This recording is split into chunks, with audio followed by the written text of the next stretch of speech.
ટોપ 3 પાસે રોયલ પાર્કમાં મહિલા પોલીસ કોન્સ્ટેબલના ઘરેથી દેશી ઇંગ્લિશ દારૂ ઝડપાયો, 2 મહિલા કોન્સ્ટેબલ તથા એક ભાગેડુ આરોપી મળી 3 વ્યક્તિની ધરપકડ. સમગ્ર બનાવને લઈને પોલીસ બેડામાં ભારે ચકચાર મચી. ભાવનગર પોલીસ સ્ટેશનમાં તળાજા તાલુકાના રોયલ ગામના એક શખ્સ વિરુદ્ધ એટ્રોસિટી એક્ટ હેઠળ ફરિયાદ દાખલ થઈ હોય. આ ફરિયાદીને મહિલા કોન્સ્ટેબલે પોતાના ઘરમાં આશરો આપ્યો હોવાની માહિતી આધારે SC/ST સેલની ટીમ પેરોલ ફરલો સ્ક્વોડની ટીમને સાથે રાખી મહિલા પોલીસ કોન્સ્ટેબલના ઘરે રેડ કરતા વોન્ટેડ આરોપી સાથે મહિલાના ઘરમાંથી ઇંગ્લિશ દારૂ પણ મળી આવતા પોલીસે 2 મહિલા કોન્સ્ટેબલ અને એક વોન્ટેડ આરોપી મળી કુલ 3 વ્યક્તિની ધરપકડ કરી છે. સમગ્ર બનાવ અંગે પ્રાપ્ત વિગતો અનુસાર તળાજા તાલુકાના દેવલી ગામે વાડી વિસ્તારમાં આવેલ પીપરલા રોડ પર રહેતા પાર્થ દિનેશ ધાંધલિયા વિરુદ્ધ એટ્રોસિટી અંગે ફરિયાદ દાખલ થઈ હતી. આ ગુનો નોંધાયા બાદ આરોપી વોન્ટેડ હોય.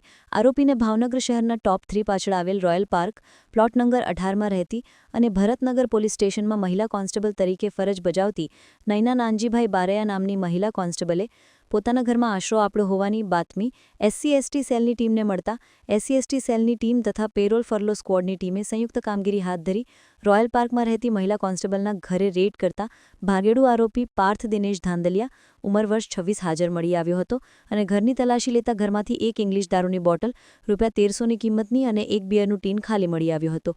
ઉપરાંત મહિલા કોન્સ્ટેબલ નૈના નાનજીભાઈ બારૈયા ઉંમર વર્ષ 34 તથા અન્ય એક મહિલા કોન્સ્ટેબલ ઉષા ભૂપતભાઈ જાની ઉંમર વર્ષ 29 રહે વિદ્યાનગર નવી પોલીસ લાઇનવાડી પણ હાજર મળી આવેલ.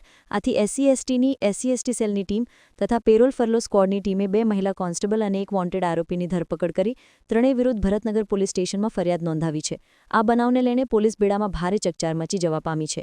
તારીખ 13/9/2025ના રોજ વર્તેજ પોલીસ સ્ટેશનમાં મારામારી તેમજ એટ્રોસિટી કલમ અંતર્ગત આરોપી નંબર 1 અનિલભાઈ રણછોડભાઈ બારૈયા તથા મુકેશભાઈ રણછોડભાઈ બારૈયા તથા તેમના 2 અજાણ્યા ભાણેજો વિરુદ્ધ એટ્રોસિટી એક્ટ તેમજ મારામારીના ગુના અંતર્ગત એક ગુનો દાખલ થયેલ. બનાવ બનતાની સાથે જ આ તમામ આરોપીઓ ફરાર થઈ ગયેલ હોય માનનીય SP શ્રી ભાવનગર નાઓની સૂચના મુજબ વિવિધ ટીમો બનાવી અને આરોપીની શોધખોળ ચાલુ કરવામાં આવેલ હોય.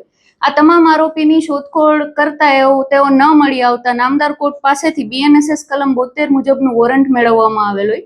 આ તમામ કાર્યવાહી બાદ ગઈકાલે એટલે કે તારીખ 12/11/2025ના રોજ ખાનગી રાહે અમને એક બાતમી મળે છે કે ભરતનગર પોલીસ સ્ટેશનમાં ફરજ બજાવતા મહિલા કોન્સ્ટેબલ કે જે આ તમામ આરોપીઓના સગા થાય છે તેમના ઘરે આરોપી હોવાની શંકા હોય અમારા દ્વારા પેરોલ ફરલો તથા SC/ST સેલની 2 ટીમ બનાવી અને PI શ્રી AHTU નાઓને સૂચના આપવામાં આવેલ અને ઘરની ઝડપી કરવામાં આવેલ.